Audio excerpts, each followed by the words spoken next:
লাভের আশায় চলতি মৌসুমে আলুর চাষ বাড়িয়েছেন নওগাঁর কৃষকরা। ফলনও হয়েছে ভালো, তবে দামে ধস নামায় আলু এখন কৃষকের গলার ফাঁস।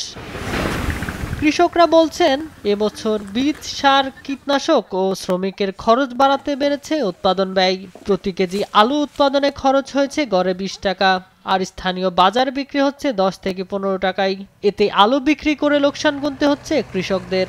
সার, ফসফেট, ওষুধ, যে ওষুধগুলো, কীটনাশকগুলো, এগুলোর তো দাম বেশি। 1 কেজি আলুতে মোটামুটি 20 থেকে 22 টাকা আমাদের ইন টোটাল খরচা। বাজারজাত করতে যাই আমরা 10 থেকে 12 টাকা 15 টাকা সর্বোচ্চ বেচতেছি। 400-500 টাকা মন আদা দিই, মানে লস।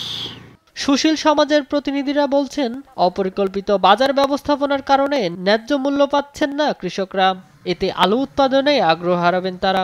ভরা মৌসুমের পরে আবার সিন্ডিকেটরা আলুর উপর নিয়ন্ত্রণ নেবে, তখন এর দাম 3 গুণ 4 গুণ বেড়ে যাবে। এবং বাজার তদারকিটাকে জোরদার করা এবং সিন্ডিকেট ব্যবস্থাটাকে একেবারে নির্মূল করা।